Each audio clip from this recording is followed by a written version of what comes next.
दोस्तों, आदमी अपनी ज़िंदगी को अच्छा बनाने के लिए खूब भाग दौड़ करता है।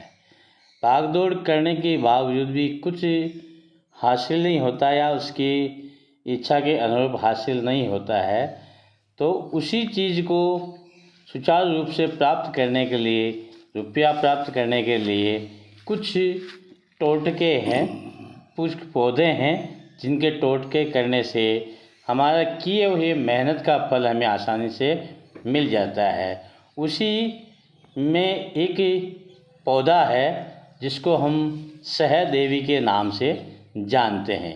वैसे बारिश के दिनों में यह यहाँ वहाँ उग जाता है और लेकिन रेतीली मिट्टी में ये ज़्यादा उगता है।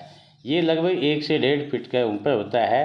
आप देख रहे हैं, पहचान सकते हैं, इसके फूल बैंगनी कलर के होते हैं, सफ़ेद रंग के भी होते हैं और पीले रंग के भी होते हैं। इस प्रकार से ये आपका सहदेवी पौधा है।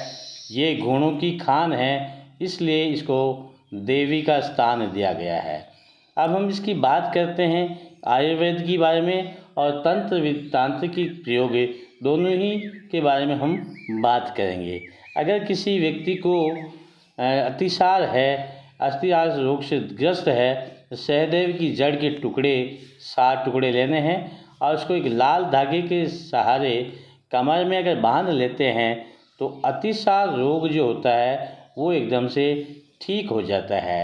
कोई व्यक्ति जिसको काम में मन नहीं लगता है, काम करने की इच्छा नहीं होती है, वो व्यक्ति अगर इसकी जड़ को पुष्य नक्षत्र में अभिमंत्रित करके अपने पास रखता है तो उसका कार्य करने की इच्छा हो जाती है।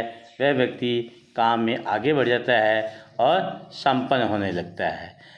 जो बच्चा कंठमाला के रोग से ग्रस्त है, सहदेवी की जड़ को अभिमंत्रित करके गले में धारण करने से रोग का शमन होता है।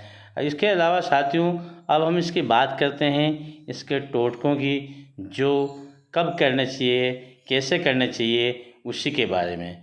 साथियों, इस पौधे को घर लाने से पहले सिर्फ टोटके में इसका मुख्य भाग है इसकी जड़, लेकिन इस पौधे को घर लाने से पहले 1 दिन पूर्व इसको निमंत्रण देना होता है।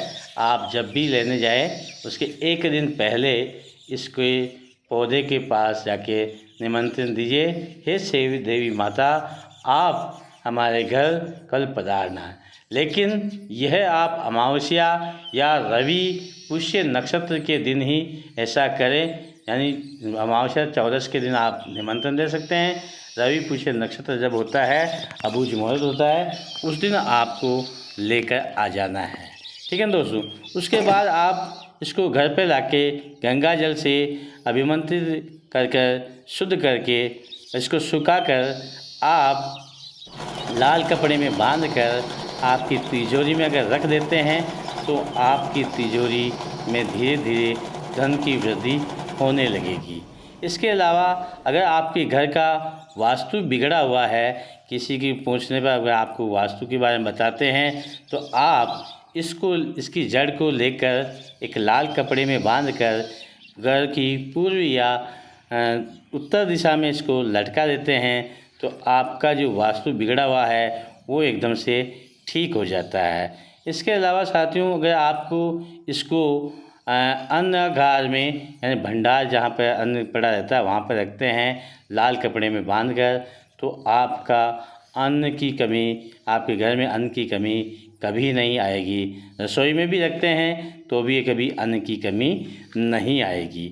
इसके अलावा साथियों, महिला जिसको संतान की प्राप्ति नहीं हो रही है तो आप इसको सूखा लें और संपूर्ण पौधा लेना, इसका सुखाना है, इसका चूर्ण बनाना है और गाय के घी के साथ मासिक धर्म के 5 दिन पूर्व से और 5 दिन पश्चात स्त्री को नियमित रूप से सेवन कराने से महिला को संतान की प्राप्ति होती है।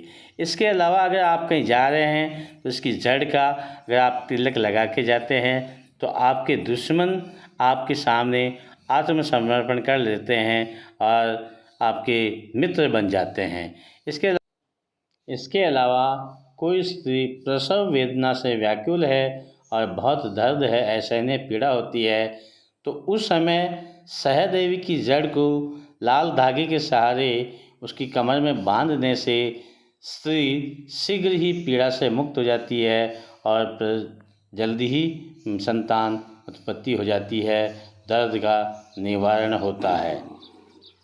साथियों, यह बहुत ही चमत्कारिक पौधा है, इसकी जड़ बहुत चमत्कारिक है। ये सभी गुणों की खान है, इसलिए इसको देवी का दर्जा दिया गया है। अभी दीपावली पे आप धनतेरस के दिन भी इसे घर पर ला सकते हैं। जय हिंद।